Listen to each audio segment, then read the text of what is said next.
mean, I do feel like I am probably going to end. So I have a bunch of Hedron stakes. I've shown my one main account where I'm a ICOSA whale by the contract definition. I'm not a whale in the pool, but I have a whale percentage of liquid supply. But I have a lot of other Hedron accounts where I've just staked, and I'm probably going to pull my ICOSA out from those accounts and put it in the ICOSA pool before the big HSI days, because I think that doing that, if that's what you're calling compounding, will give me more ICOSA than otherwise. I think being in the ICOSA pool, for example, with pulling out the ICOSA and putting it over there will give me a better return. And then the question is, should I be restaking my Hedron? And the good thing for me is I purposely made I put a bunch of billion Hedron accounts, and I'm going to be able to restake those and still be done with that in time for the auction. So I'll be able to play the best of everything, I guess. Restake my ICOSA and still be able to pull out Hedron for the auction if I want to. When you say pull it out for the auction, so you plan on bidding on some of the HSIs? Right. Good question. So that's a good clarifying question.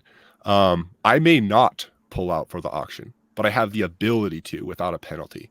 Because you can, of course, if it's forced to stake for 30 days, once that 30 days is up, you can leave it in.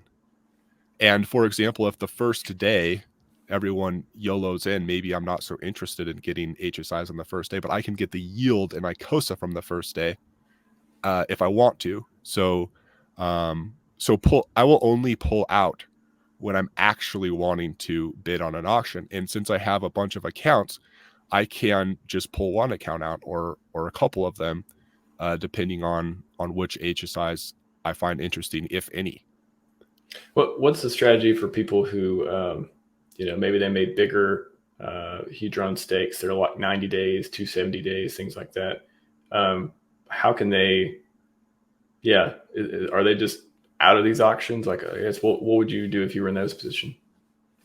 So if your Hedron was staked through the auction, that's a little bit harder. I mean, you can look and see what penalties you'll get for ending. I'm not interested in, I wouldn't really like that. I mean, you can buy Hedron on the market. That's a harder position. I mean, I think the decision was kind of made in some sense, like you lost some opportunity when you staked through. I think it's just kind of objectively true. But if you're in that position now, I mean, if you're staked for 270 or whatever I don't remember what the exact number is, you've got a good amount of Hedron, and maybe you're a bigger player and you have the ability to actually buy some more on the market.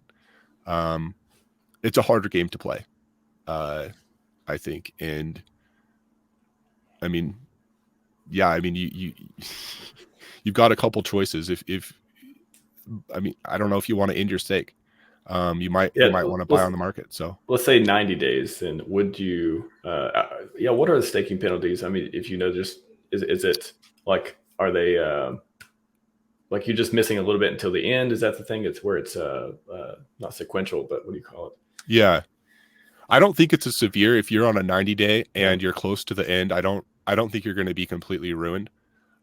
Depending on, when you staked your 90-day and how that lines up. If you stake 90 days on the first day, you're fine. You're right on the dot. Basically, you're going to be able to pull yours out in time. But if you're on day 3 or something, it might not be that much. I don't honestly know off the top of my head I couldn't tell you what percentage it is. Gotcha.